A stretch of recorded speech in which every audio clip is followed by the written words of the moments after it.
Saber Direito desta semana, a gente fala sobre serviço público e o Estado brasileiro. Vamos saber mais sobre a construção e a efetivação do serviço público no nosso país, concessões, características, mecanismos de controle e muito mais. As aulas são com o professor Hélder Saraiva.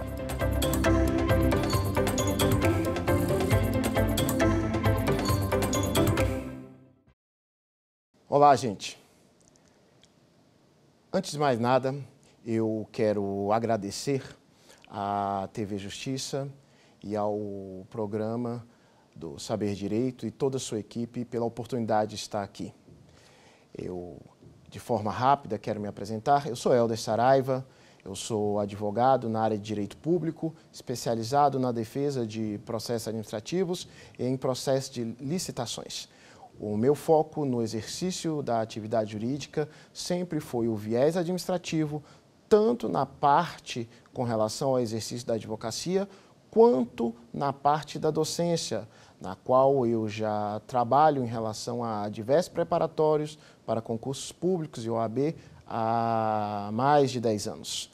Toda essa bagagem e toda essa prática me trouxe diversos dilemas e diversos desafios, os quais me incentivaram muito a estudar e ter várias reflexões com relação a essa matéria que é tão cheia de desafios no exercício daqueles que amam ou têm o direito como instrumento, né, de operação ou de atividade.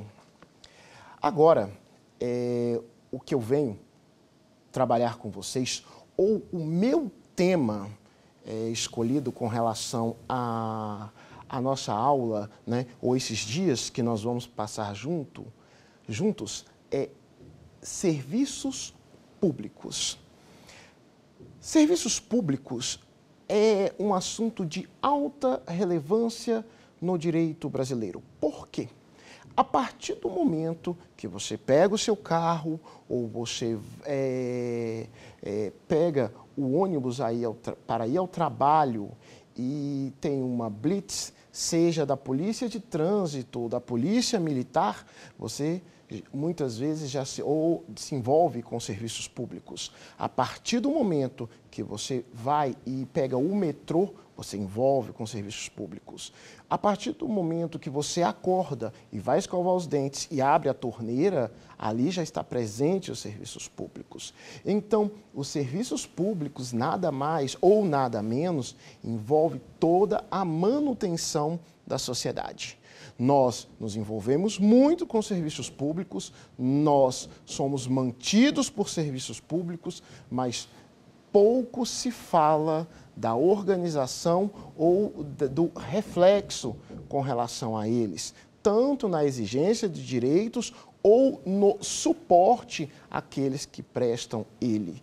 Então, a ideia da nossa aula é refletir sobre as técnicas e o que houve de amadurecimento desde a instituição da Constituição de 1988. Agora, muitas vezes nós estudamos serviços públicos e ficamos com conceitos errados ou distorcidos por não ter analisado todo o processo de formação que o envolve, e esse é o trabalho dos nossos dias, né? Desses dias que nós vamos passar juntos, de perceber a funcionalidade e os benefícios e as ações dos serviços públicos e a efetividade que a Constituição trouxe, tanto dentro da estrutura do setor público e do envolvimento do setor privado dentro dessas instituições.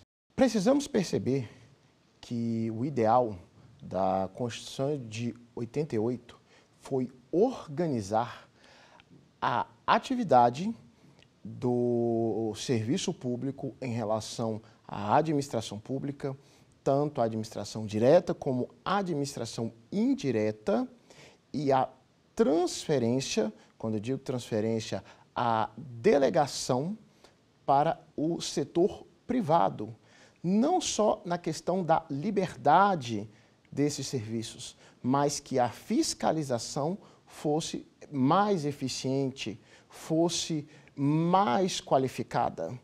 E dentro dessa ideia também, a ideia da Constituição de 1988 foi que o próprio serviço público prestado pelo Estado tivesse mais fiscalização, que ele tivesse mais atividade de cobrança pelo próprio Estado e pela sociedade, pelas atividades do que nós chamamos de controle externo.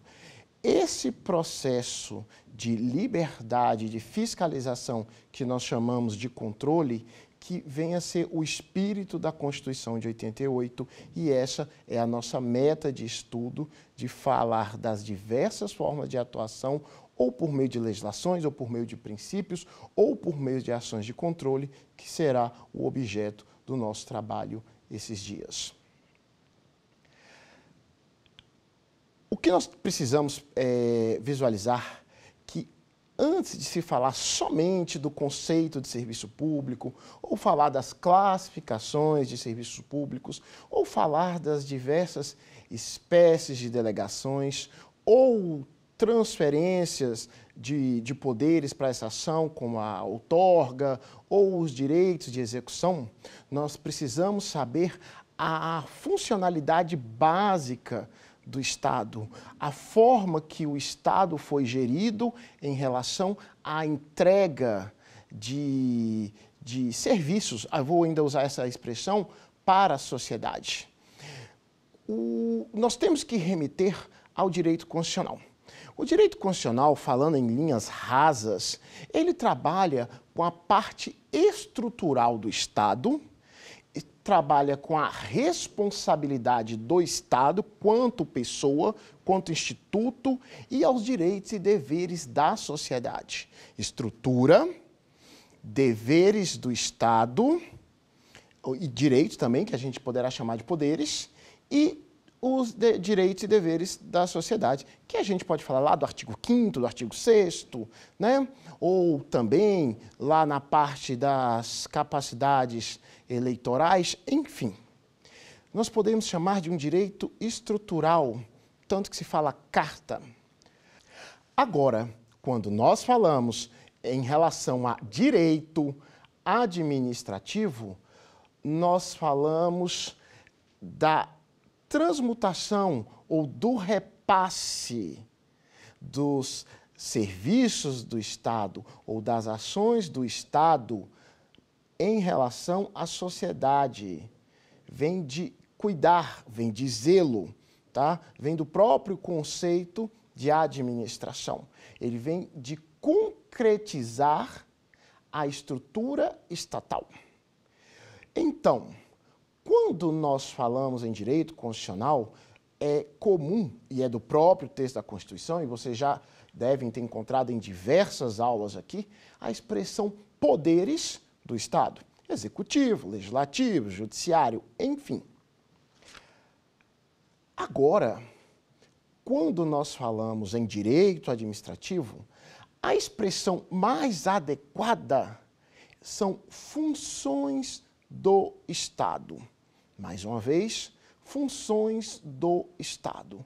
Porque nós buscamos como a estrutura do Estado, a estrutura da administração será funcional ou ela irá funcionar a sociedade em si.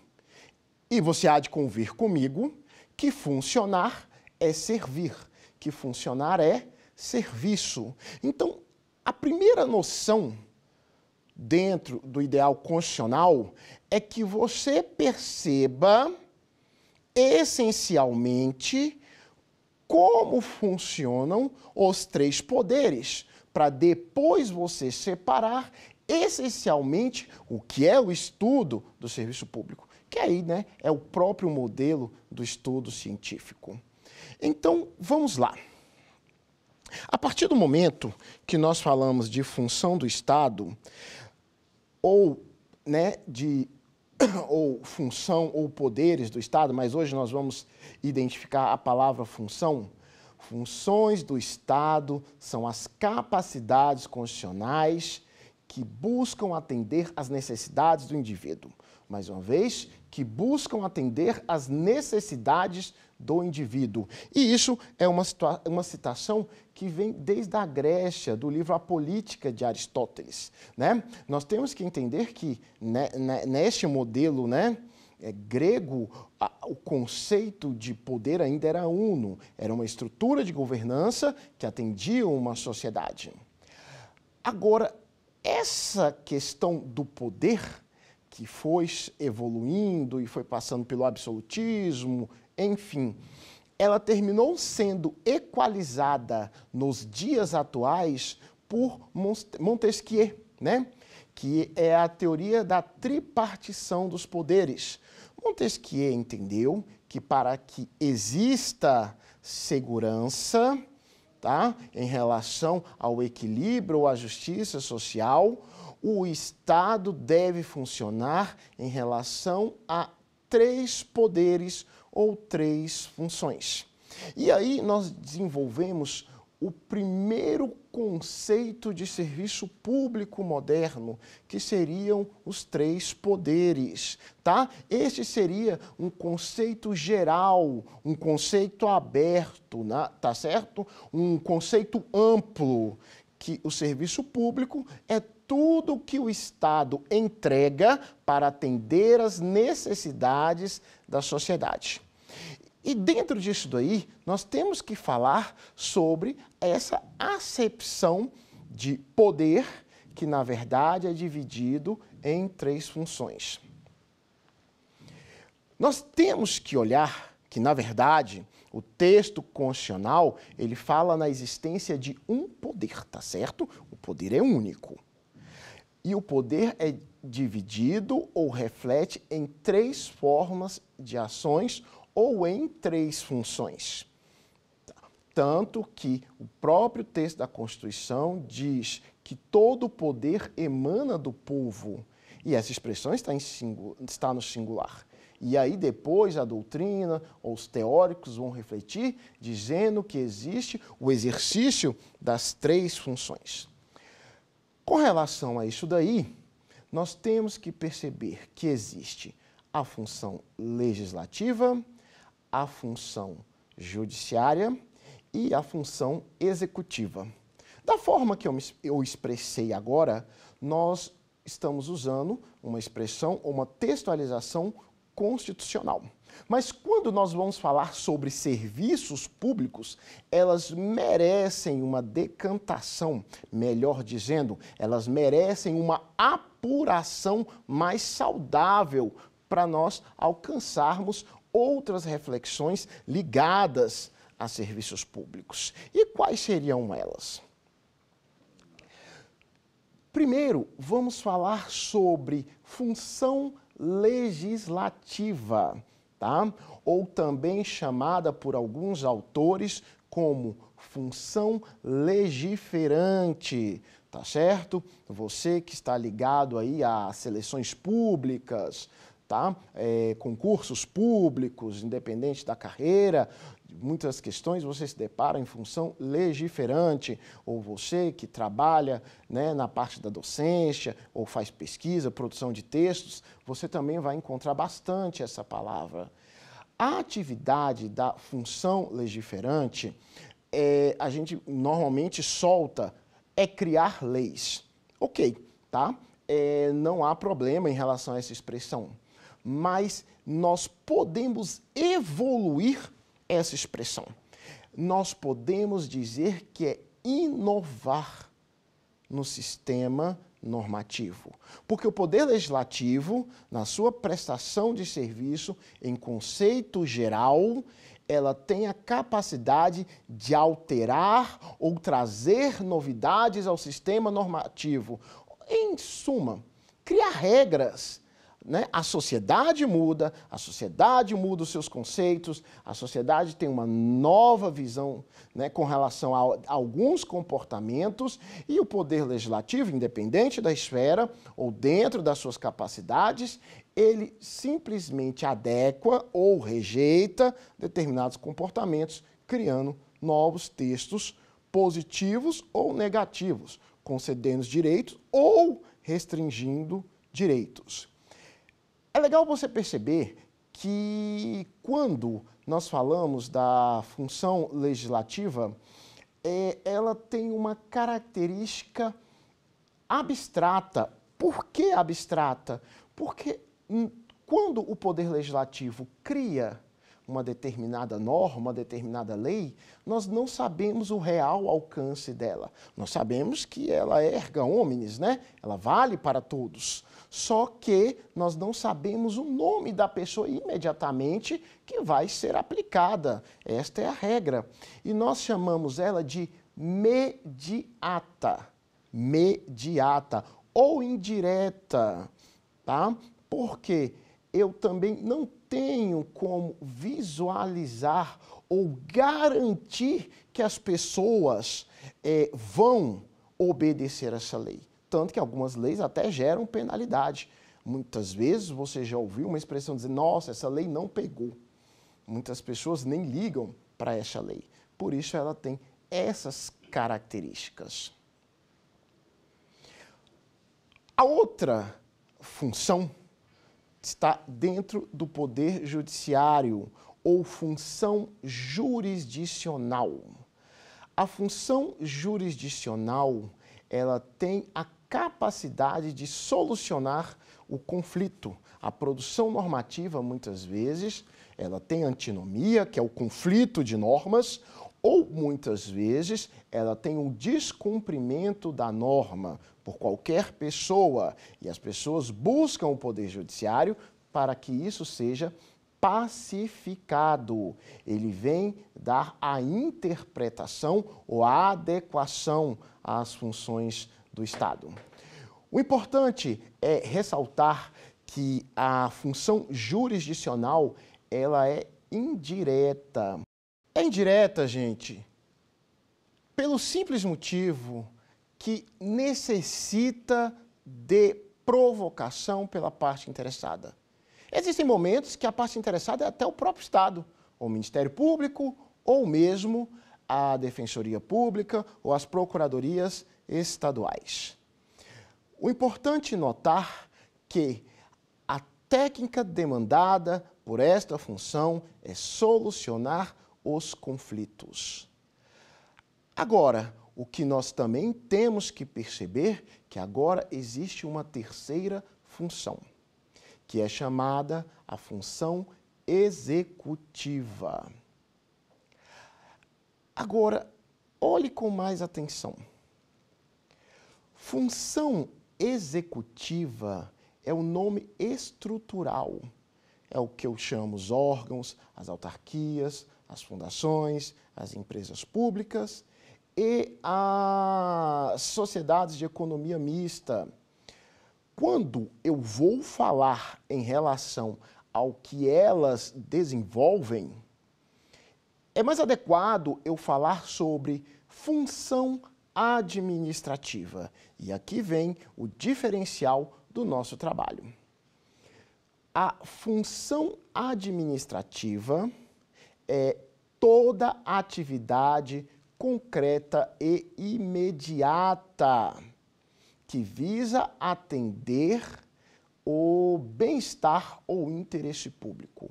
Repetindo, concreta e imediata, como saúde, educação, cultura, lazer, tá certo? Proteção à economia.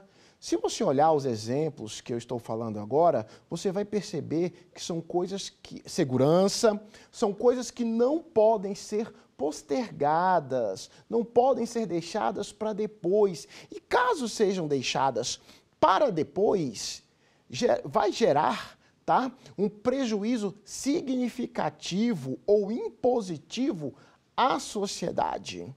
E isso vem a atividade administrativa ou a atividade executiva. E só que a função administrativa, ela possui um desmembramento de serviços, ou melhor, um desmembramento de atividades. Repitam comigo, um desmembramento de atividades. E quais são elas, Helder? Elas, em regra, são 4. Alguns autores podem colocar até 5, mas, tecnicamente, são 4, tá? Estes são o padrão de entendimento. A primeira delas, nós podemos colocar o fomento, tá certo? Vou repetir, o fomento. O que vem a ser o fomento? O fomento é a atividade administrativa que venha auxiliar o setor privado em razão das suas limitações, buscando incentivar este setor privado e que estes resultados melhorem toda a coletividade ou toda a sociedade, tá certo? Muitas vezes nós entendemos que isso só é o auxílio ou incentivo ao hipossuficiente. Alguns, muitas vezes, têm essa interpretação, que não é a melhor interpretação. A partir do momento que um determinado banco público faz empréstimos a microempresas ou empresas que querem aumentar a sua ação de trabalho, tá certo? Para aumentar o número de empregos, a produtividade numa região, que vai aumentar riquezas, vai gerar um grande valor. E isso é fomento. A partir do momento que se investe em um atleta olímpico, isto é fomento, porque isso melhora o convívio da sociedade. Então, quando nós falamos do financiamento de uma casa para um cidadão com juros limitados, isso nós falamos em fomento. Então, o fomento é uma atividade administrativa que venha auxiliar, tá certo? O setor privado. E é uma das características da função administrativa. A segunda característica que eu quero falar com você é o poder de polícia.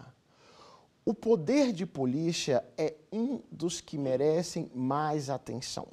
O que vem a ser o poder de polícia? É a capacidade de impedir, ou seja, é a capacidade de limitar os direitos das pessoas. Eu poderia também dizer direitos do cidadão, mas a gente pode falar hoje das pessoas, por causa da pessoa física e da pessoa jurídica. Em prol da segurança jurídica da coletividade. Ou seja, quando eu reduzo os direitos de um para garantir a segurança de todos, o Estado exerce polícia, poderia ser dito por uns também como poder de polícia. Então, se vai a determinado restaurante e os alimentos não estão nas perfeitas condições de armazenamento, nós falamos em atividade de polícia, ou polícia administrativa.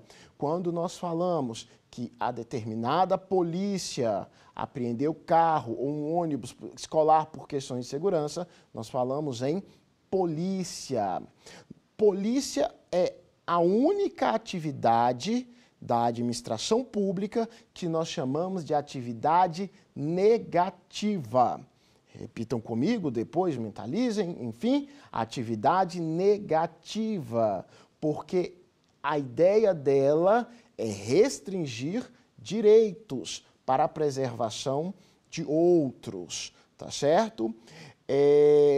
Nós temos que perceber que a ideia de polícia, ela não abarca só a questão de segurança, ela pode abarcar, quando se fala na ideia de segurança, não é só a segurança em relação à ostensividade, que vai lá para a seara do direito criminal. Ela pode ser na segurança tributária, como a Receita Federal, na segurança ambiental, como o IBAMA, como na questão da política de águas, tá certo? E assim vai na política de cultura, né, como a Ancine, e assim em outras sequências. E isso é um desenvolvimento da atividade de administração.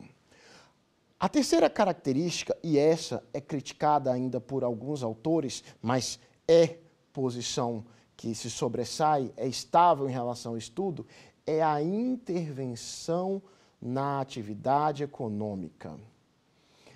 Intervenção em atividade econômica é quando o Estado começa a agir no que nós chamamos de segundo setor.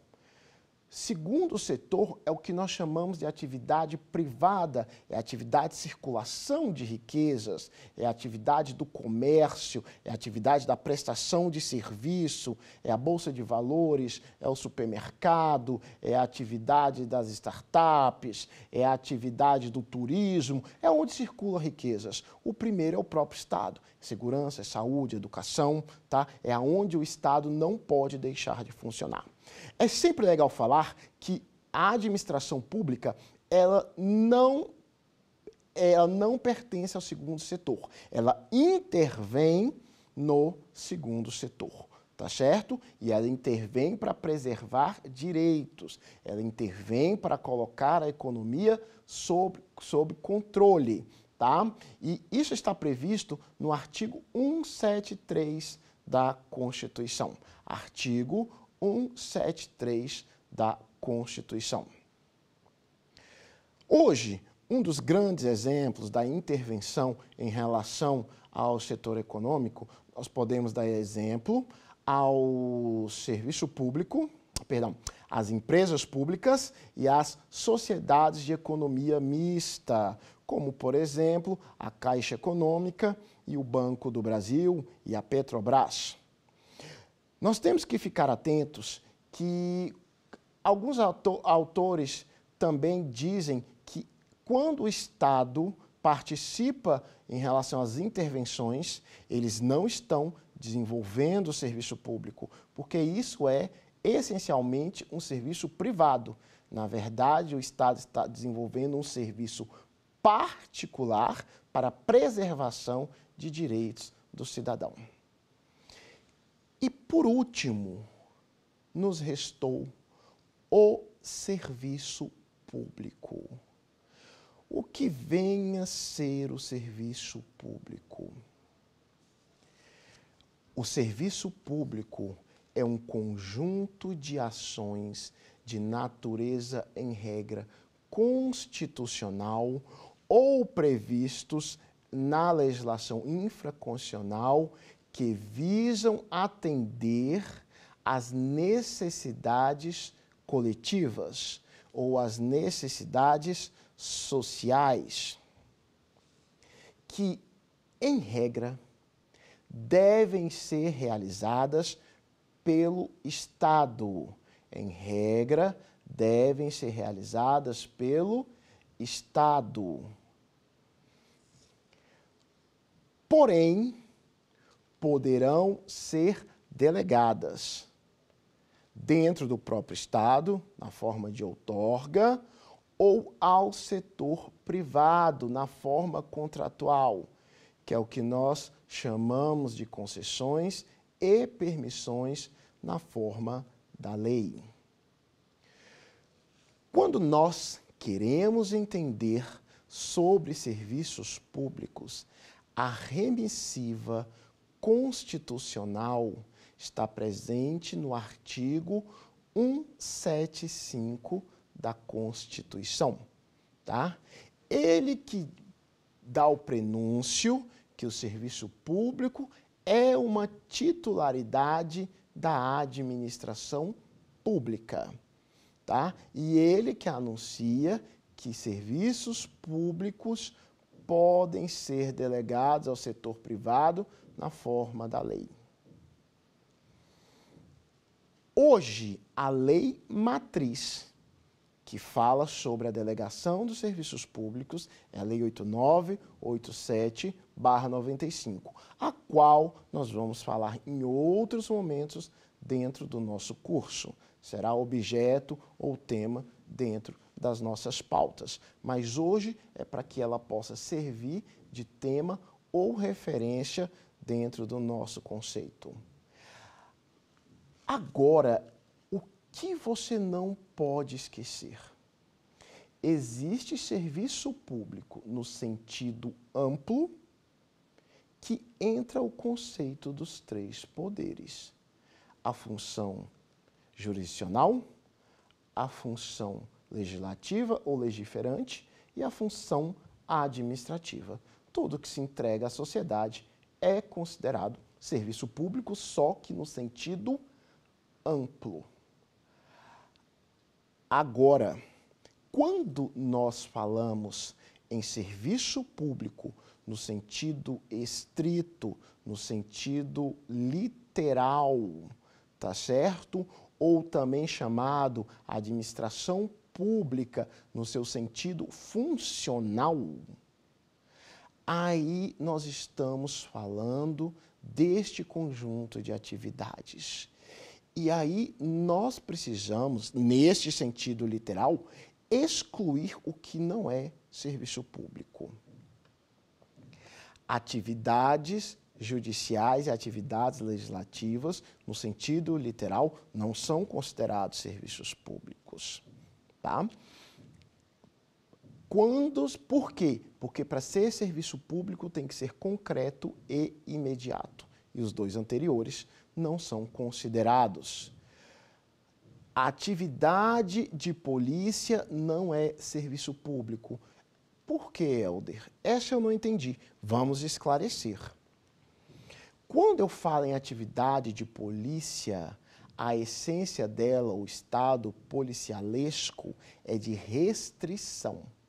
Para ser serviço público, ele tem que ser positivo, tem que haver a entrega de algo para a pessoa ou para a instituição. Mesmo que haja pagamento de taxa, de preço público, que tenha uma contraprestação, mas tem que ter como característica uma entrega. Como a atividade de polícia é uma restrição, ele sai do conceito literal de serviços públicos. Agora, quando nós falamos de intervenção, também não é serviço público. Por quê, professor?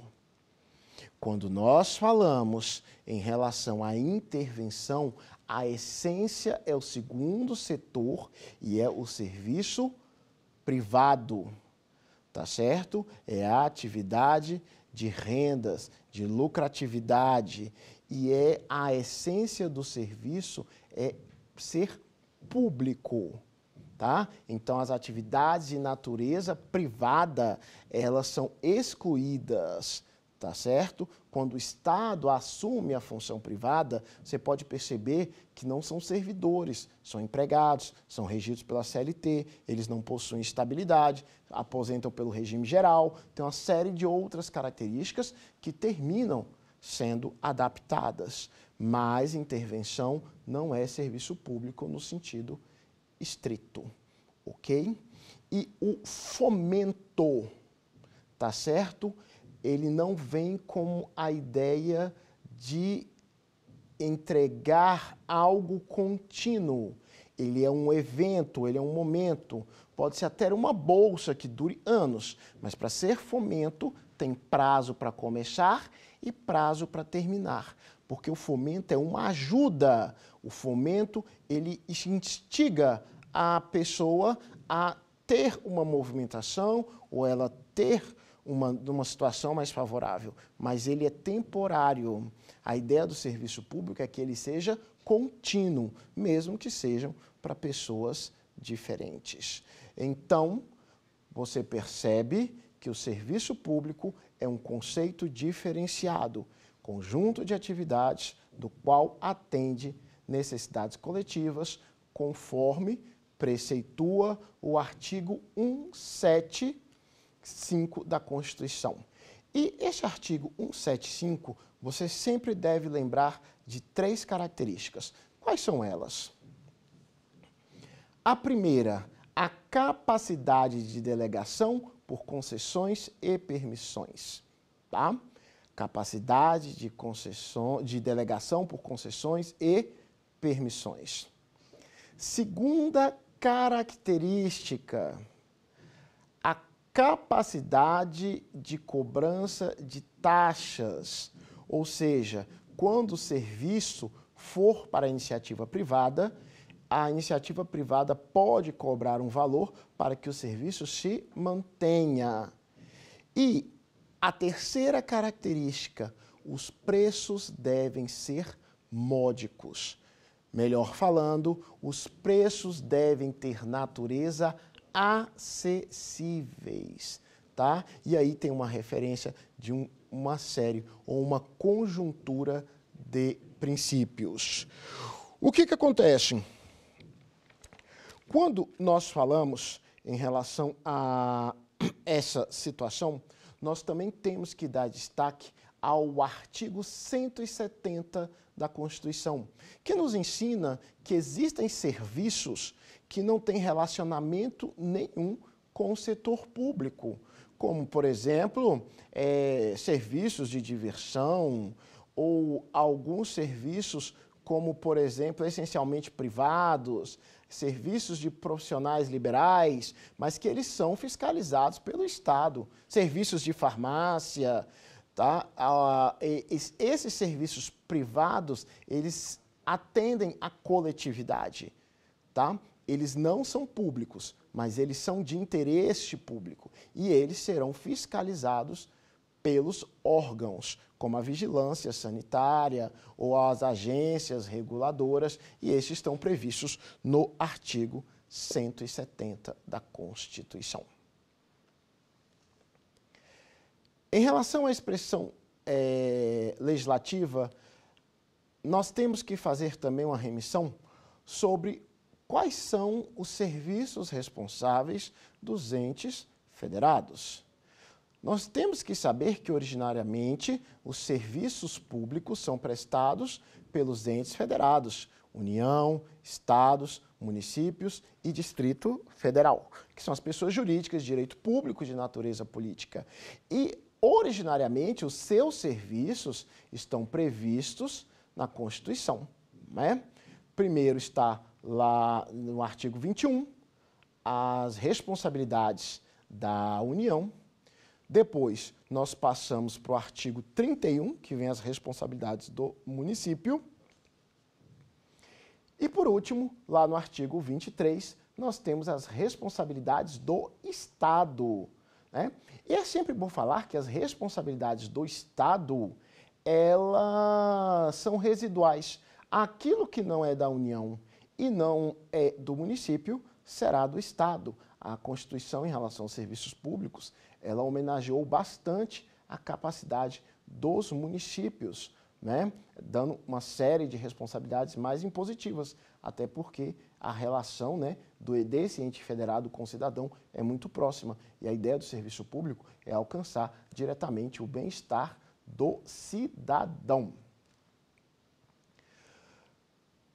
O serviço público, ele é essencialmente dos órgãos, né, que seria a própria administração direta.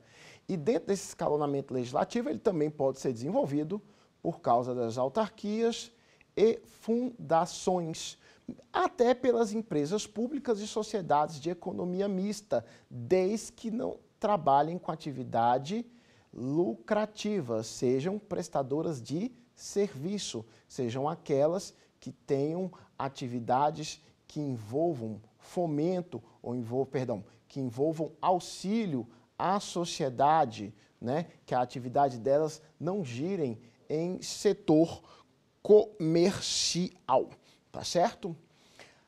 Agora, depois que nós fizemos toda essa organização e toda essa idealização em relação ao conceito e à funcionalidade de serviços públicos, nós vamos passar para um tema extremamente essencial dentro da nossa aula, que são princípios, né? Princípios são nada mais, nada menos, né, do que menções, né, abstratas que trazem valoração ou interpretações em relação ao direito. E como todo tema jurídico, os serviços públicos, ele também adota os princípios norteadores do artigo 37 caput, né? Legalidade, impessoalidade, moralidade, publicidade e eficiência, e adota também os outros princípios né, que são essenciais à administração pública, como supremacia do interesse público e indisponibilidade do interesse público, e os outros princípios que são essenciais da Constituição, como estão lá no artigo 5º, né, inciso 34, e com relação ao direito de petição, ou com relação à capacidade de reclamação ou demora dos serviços públicos. Mas, como matéria específica, ele também possui os seus princípios característicos. É importante ressaltar que a matéria de serviços públicos, como as outras, nenhum princípio se sobressai a outro. Os princípios são iguais, não há hierarquia sobre os princípios. Os princípios são lineares. Agora, os princípios têm prevalência de aplicação em relação à necessidade, tá certo? Eles têm, de acordo à situação fática, uns vão ter prioridade sobre os outros. E aí, nós vamos agora desenvolver os princípios temáticos em relação aos serviços públicos e como eles se comportam em relação à sociedade atual. O primeiro princípio que nós vamos trabalhar é o da continuidade. Princípio da continuidade. Em regra, os serviços públicos não podem ser interrompidos. Em regra, serviços públicos não param, até porque nós temos que trazer que eles são necessidades sociais. E a sociedade, ela é um desenvolvimento ou relações contínuas. Isso é o princípio da continuidade. Apesar de ser um direito social, para algumas pessoas ele termina sendo uma imposição, tanto para os servidores, ou melhor, para os agentes públicos, né, que ficam impedidos em algumas vezes de parar de trabalhar, ou para os contratados da administração em relação às cláusulas, né, que nós chamamos de cláusulas exorbitantes. Agora, é importante que você perceba que o princípio da continuidade, ele tem limitações, tá?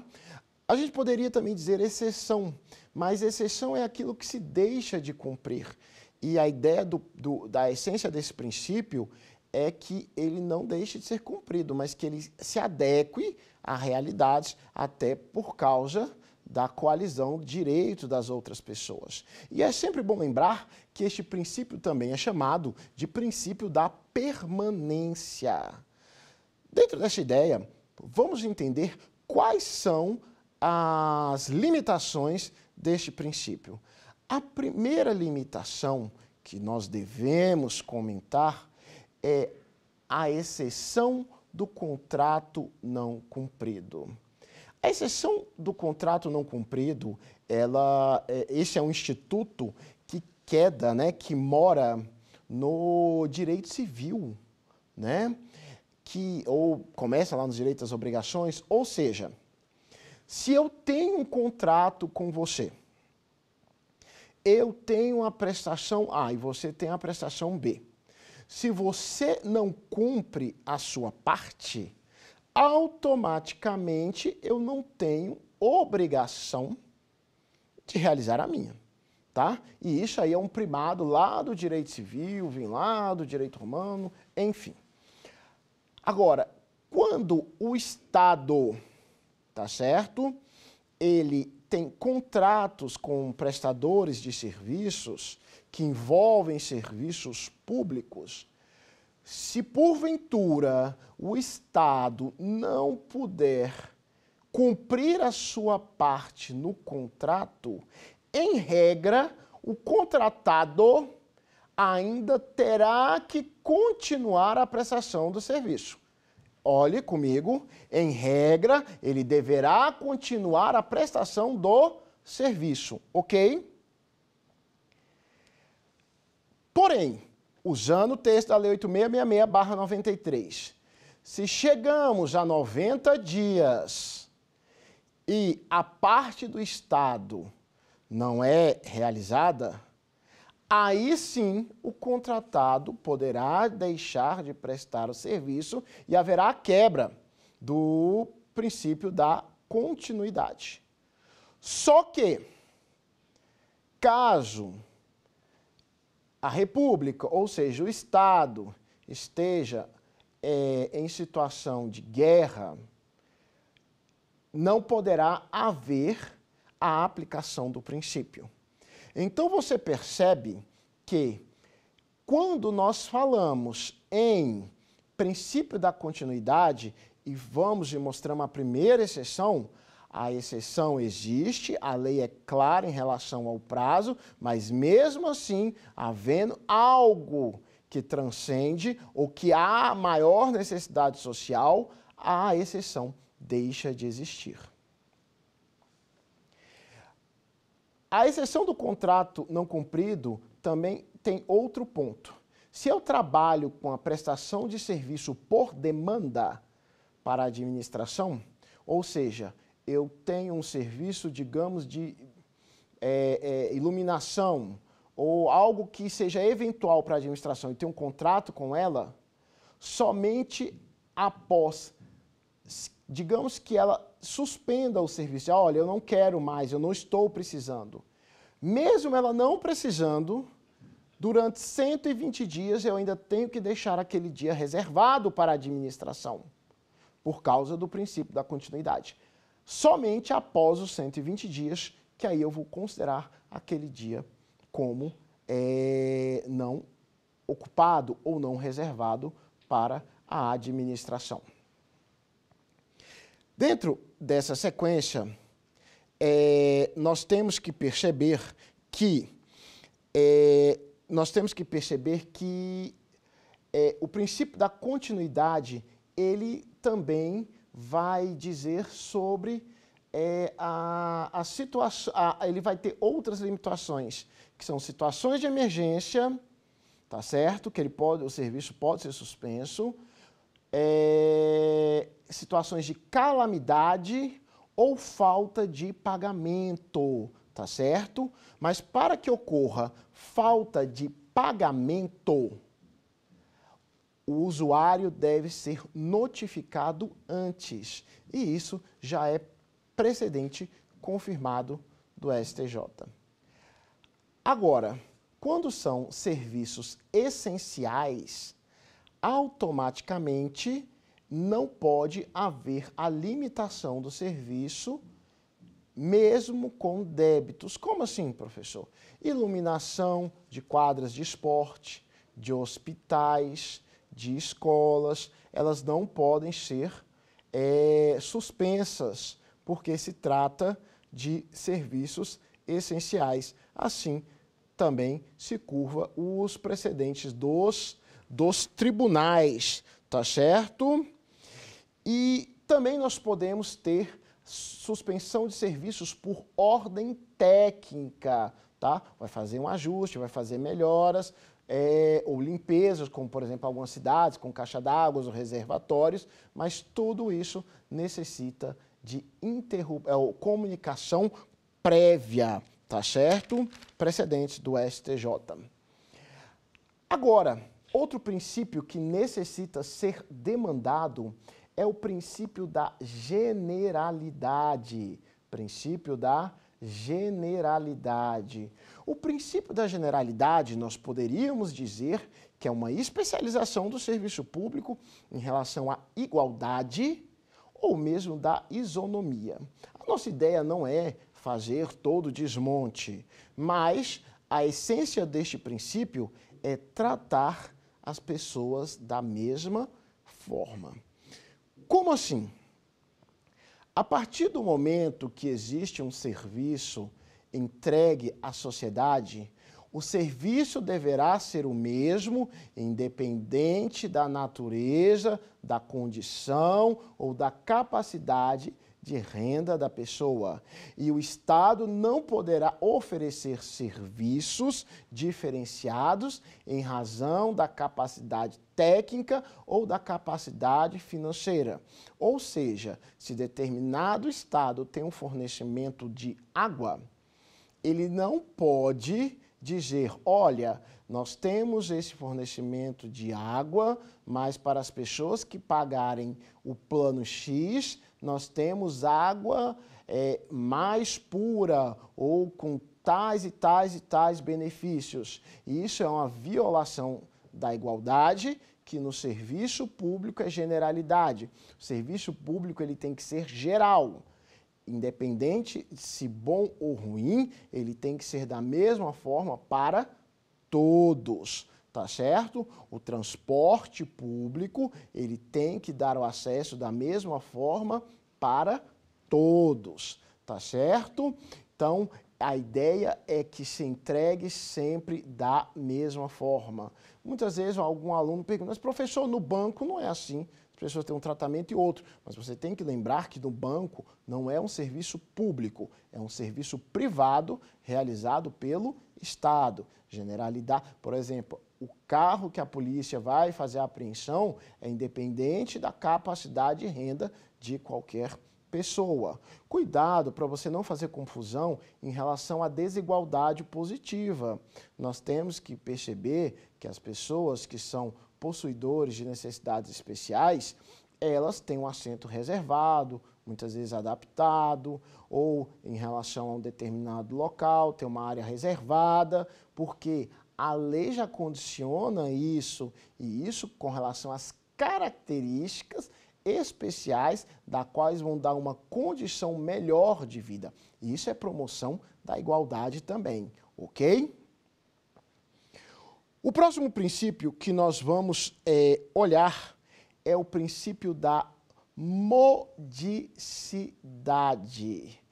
O princípio da modicidade, ele vem em razão dos valores que são cobrados em razão da prestação de alguns serviços, né? Alguns serviços, eles exigem contraprestação, né? Que são as taxas, que são as tarifas. E em determinados tempos, eles são corrigidos para atender os equilíbrios econômicos. O princípio aqui é que a correção em relação a esse valor, ele deve ser o menor possível. Ele deve ser o menor possível.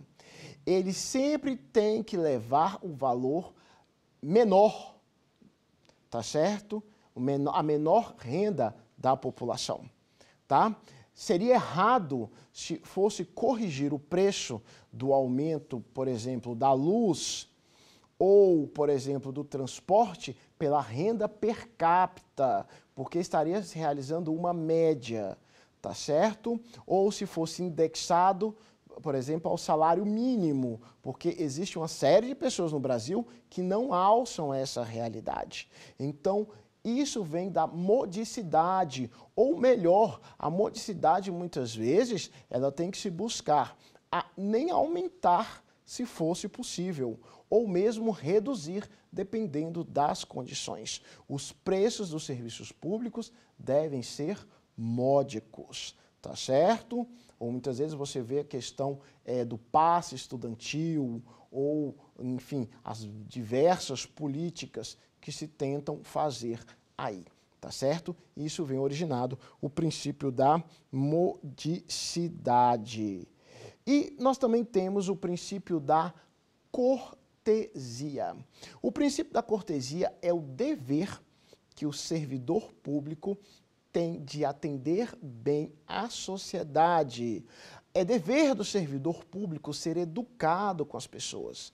A gente está falando aqui numa questão que a pessoa vai se comportar de uma forma pitoresca. Não, ele vai ser educado, ele vai ser atencioso. Nós temos que entender que no Brasil, a grande comunidade, ela já sofre, né, de grande monta na vivência ou até na própria sobrevivência. E quando ela busca os serviços públicos, na verdade ela está buscando um alento em várias coisas. Então a busca da cortesia é para que a pessoa se sinta recepcionada nos serviços públicos. Então é dever do servidor, do agente público, fazer o máximo dentro da sua realidade para que essas pessoas se sintam acolhidas, tá?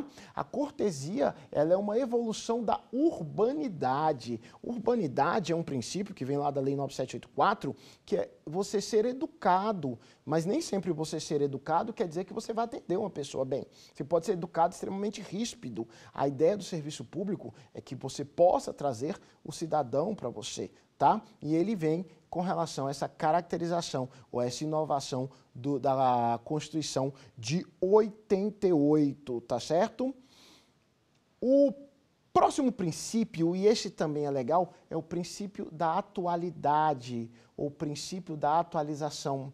É dever do serviço público, tanto do Estado como dos servidores, buscarem, tá certo? A atualização, ou buscar os melhores instrumentos, tá certo, da realidade para que se preste o serviço público. O Estado ele não pode ficar preso sem as inovações tecnológicas. Por exemplo, em determinado tempo só tinham carros no serviço policial, hoje eles têm os carros e têm os drones. Hoje, antigamente, você só podia marcar uma consulta indo ao hospital. Hoje, você pode ter um prontuário e tentar marcar, ou, digamos, no INSS, marcar pela internet. Então, isso vem da ideia do princípio da atualidade. E também, o princípio da atualidade, nós também temos uma inovação que é o princípio da regularidade, tá certo? O princípio da regularidade, ele está abraçado com o princípio da eficiência, ou seja, a pessoa, ela cria uma perspectiva que vai ser bem atendida, que vai receber um bom serviço, que vão cumprir no prazo, ou seja, a pessoa vai ao serviço público não com a ideia que vai receber o pior. Ela tem a ideia que vai receber o melhor ou, pelo menos, aquilo que é justo. Então, o serviço público, ele às vezes, ou em regra, né, ele tende a ter uma média de serviço. A ideia é que o serviço público não caia, que ele pelo menos mantenha aquilo que é necessário para atender a sociedade, que a sociedade não se sinta extremamente frustrada. É normal, muitas vezes, você chegar num órgão, no hospital e ver fila. Não é o ideal, mas acontece. Agora você vê uma fila que está dobrando 3 quarteirões e isso aí vai ferir o princípio da regularidade, porque você vê que está fora até do padrão que você estava acostumado na sua cidade. E nós temos o princípio da mutabilidade. O princípio da mutabilidade, ou mutabilidade do regime jurídico, é entender que as regras de serviço público, ou mesmo os direitos de servidores públicos ou agentes públicos, se não estejam previstos na Constituição, eles podem ser alterados em relação ao alterados em relação ao interesse público. Em regra, um servidor público ele tem um limite de horas extras. Mas se for uma questão de uma calamidade pública, essa regra, teoricamente, poderia ser imediatamente quebrada, porque o interesse público se sobressai. O serviço público entende que, digamos, que o transporte seria por metrô, mas aquela cidade não tem mais condições de ter metrô por causa de um vazamento de água. Então, eles podem fechar e só colocar ônibus. As pessoas, mas eu achava melhor o metrô, mas o interesse público é em preservação. Então, há a capacidade de mutabilidade para a preservação do interesse público. Agradeço a vocês e voltamos na próxima aula. Quer dar alguma sugestão de tema para os cursos do Saber Direito? Então mande um e-mail para a gente, saberdireito@stf.jus.br, ou entre em contato pelo WhatsApp, o número é esse que aparece na sua tela. Você também pode estudar pela internet. Acesse nosso site tvjustiça.jus.br ou pode rever as aulas no canal do YouTube TV Justiça Oficial.